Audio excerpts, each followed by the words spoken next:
Ya,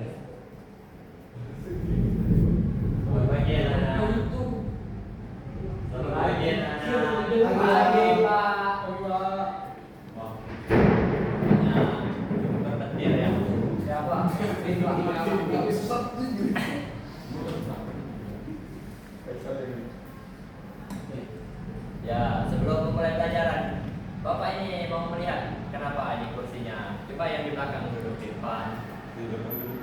Ya. Oke Pak, siap.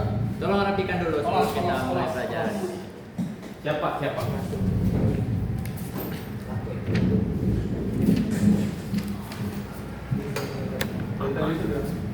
Masih ada nggak sampah-sampah?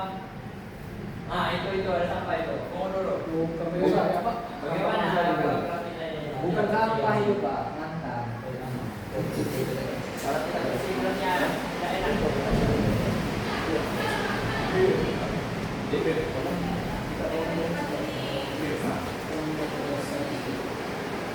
Baiklah.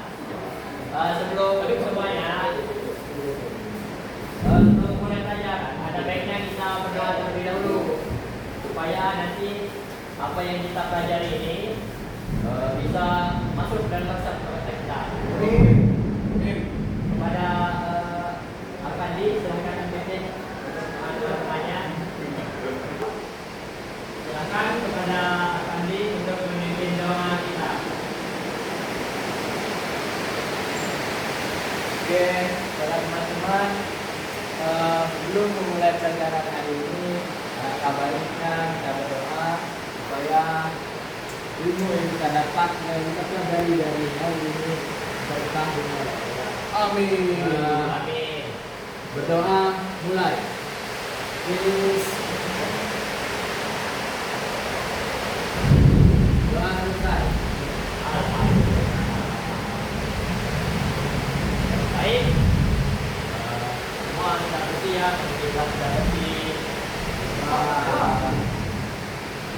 Kita hari ini sebelum memasuki pelajaran, Bapak ingin kalian nanti bisa untuk menjelaskan ulang apa yang telah Bapak jelaskan. Kemudian jangan memberi contohnya juga, harus ada contohnya. Nah, adapun materi yang akan Bapak sampaikan ini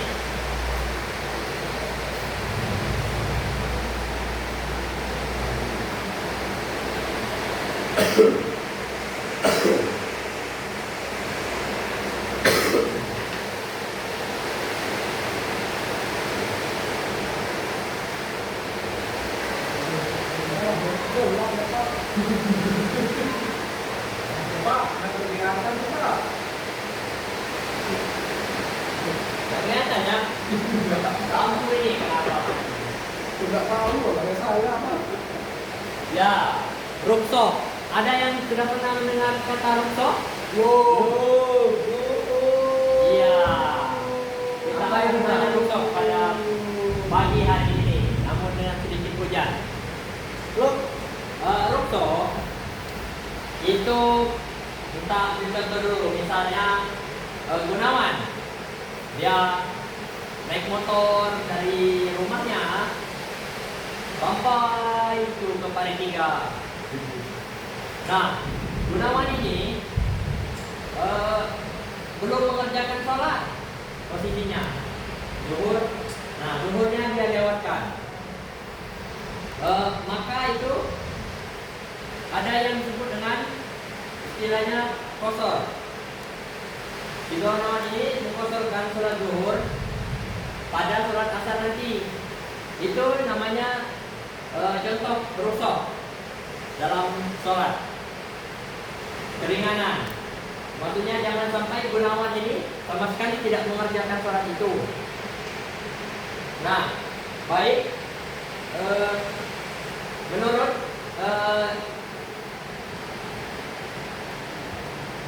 bahasa Arab, kata rukhsah ini artinya keringanan atau kelonggaran. Adapun menurut istilah keringanan yang diberikan Allah Subhanahu wa taala kepada hambanya. Itu yang sebenarnya rukhsah. Intinya keringanan dalam saat kita menjalani ibadah kepada Allah Subhanahu wa taala. Adapun berikutnya pada pelaksanaan rukhsah. Pelaksanaan rukhsah ini ada yang dinamakan dengan rukhsah azimah dan rukhsah yang menggugurkan azimah. Apakah ada yang tahu apa itu azimah? Tahu Pak? Ya, azimah itu kita sebut juga mudahnya itu yang utama. Maksudnya rukhsah yang utama. Ada pun contohnya yaitu,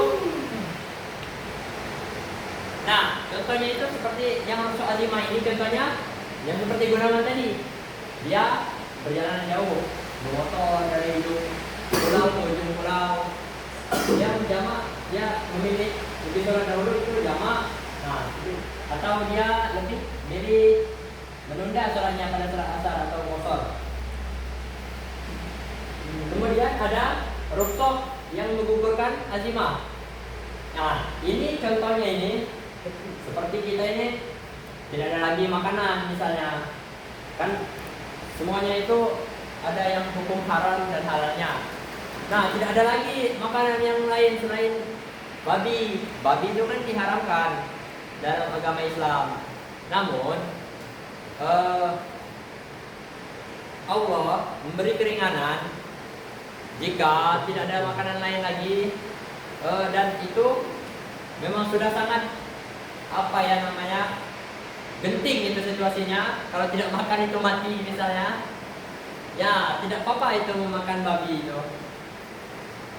Oh, Ya, asal dalam situasi darurat ya Pak? Ya, darurat sekali, bukan hanya darurat. Kalau hanya sekedar darurat itu biasa. Kalau darurat sekali kan sudah tidak ada lagi misalnya sesuatu untuk dimakan. Teman-teman tahu ya?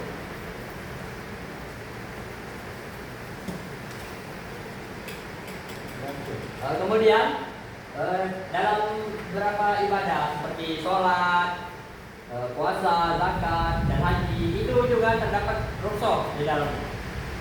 Yang seperti sholat, yang waktu kita tadi itu kita apa namanya lagi bepergian jauh misalnya, mungkin tidak sempat untuk melaksanakan zuhur, tidak sempat berhenti misalnya atau apalah. Nah, kita qashar saja sholatnya pas sholat asar. Jadi kita jadikan satu. Pada zakat misalnya, untuk apa ya, tidak ada waktu kan sebenarnya pada zakat, tapi tidak apa-apa itu kalau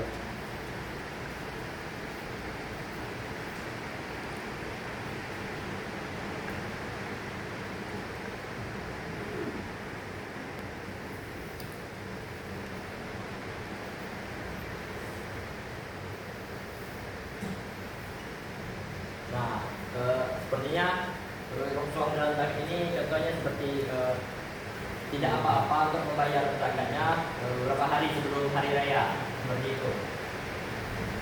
Ya, sudah kita lagi ya lampunya. Alhamdulillah. Kemudian ada rukhsah dalam berpuasa. Nah, puasa ini ada banyak macamnya. Kita ambilnya saja puasa berapa Ramadan saja, karena ini wajibnya.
Nah, adapun rukshoh pada saat puasa itu, misalnya sahrobul misalnya, pada puasa sudah 7 hari puasa, badannya itu agak tidak enak rasanya. Demam. Malamnya dia menggigil. Nah, dan pas sahur itu dia nampak seperti demam. Ya, dan sakitlah dia misalnya pada siang harinya. Itu diperbolehkan untuk tidak berpuasa, namun harus tetap diganti. Kalau perempuan itu kan kebanyakan satu bulan itu tidak ada yang penuh, karena mereka ada yang namanya datang bulan ya, atau kedatangan tamu. Nah, kalau laki-laki ini sebenarnya kecuali sakit itu tidak ada alasan untuk tidak berpuasa. Bapak rasa karena kita itu tidak ada yang namanya datang bulan.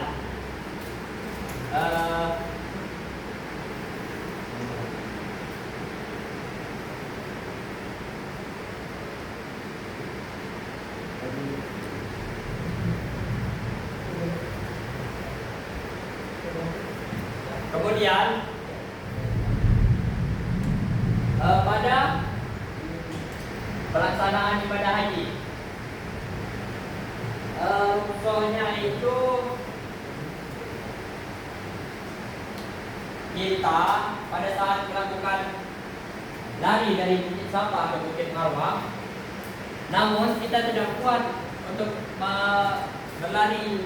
Nah, kita bisa menggunakan kursi roda yang mungkin sudah disiapkan oleh petugas di sana untuk melakukan yang namanya sa'i, berlari kecil dari Bukit Safa ke Bukit Marwah. Nah, kalau kita tidak bisa itu,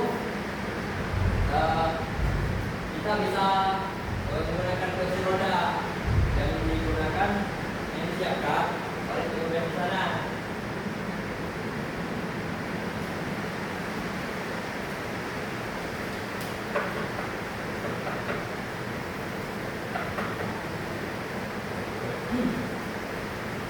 Nah, saya mau tanya kepada siapa namanya? Sarobul ya? Ya. Coba kamu sebutkan contoh selain sakit itu kita tidak boleh berpuasa karena apa? Sakit.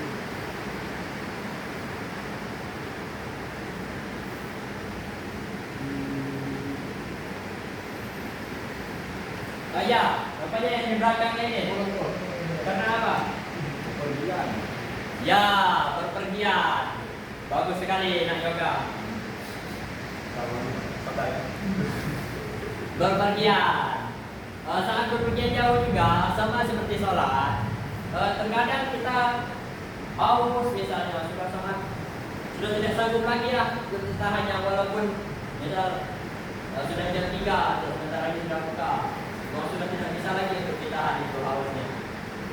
Tidak apa-apa dibatalkan, tapi harus tetap diganti juga. Walaupun dibatalkan harus tetap diganti. Banyak cara untuk menggantinya pada hari-hari yang lain.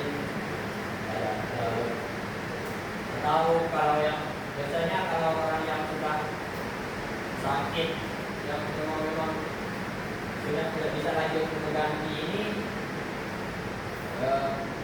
mereka membayar yang namanya fidyah. Fidyah itu jenis ganti rugi. Terus kayak membayar utang itu, tapi kepada rakyat yang membutuhkan. Adapun pada sholat tadi itu seperti diperintahkan kita, kalau kita tidak bisa sholat berdiri, kita bisa sholat duduk. Kalau kita bisa sholat duduk, kita bisa sholat sambil lari. Nah, itulah sebenarnya kita ini sangat enak di dunia, tapi kadang kita sendiri yang membesarkan itu. diri sendiri. Untuk memberi kemudahannya. Bapak mungkin saya ingin mencoba diskusi kalian ini bagaimana? Coba kalian diskusinya semua aja lah, tidak usah pakai kelompok-kelompok nanti dengan Bapak ini saja. Bapak mau kalian apa namanya itu sebutkan pengertian dari ruksoh ini dan kalian berikan contohnya kepada Bapak ruksoh yang ini tadi. Kalau dia 5 menit saja lah kita diskusi, nanti Bapak tunjuk.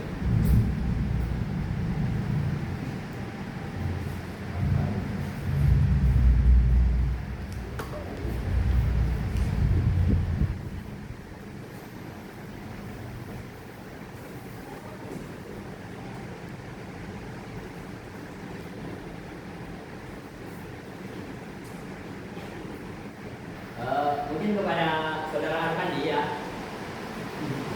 Bapak ingin bertanya, apa yang kamu tahu dan sudah Bapak jelaskan dari tadi? Apa itu ruksoh? Apa itu contoh-contohnya yang ada di depan ini? Ruksoh itu keringanan atau pelonggaran bagi kita untuk melakukan sesuatu di dalam Islam. Contohnya yang sudah dijelaskan Bapak tadi, misalnya kita berpergian atau perjalanan yang jauh dari pulau ke pulau atau dari ujung ke ujung, di mana kita dalam perjalanan sudah memasuki waktu zuhur, namun kita bersempat untuk singgah ke musola atau masjid untuk melakukan sholat, dan masih dalam perjalanan sudah masuk waktu asar. Nah, di sini kita melakukan suatu tadi waktu asar, jadi kosor. Ya baik, mungkin kalau sudah cukup paham ini saya lihat. Ya begitulah kalau saudara-saudara itu tadi termasuk yang dijelaskan oleh Al-Fahmi tadi tentang kita sholat bisa dulu,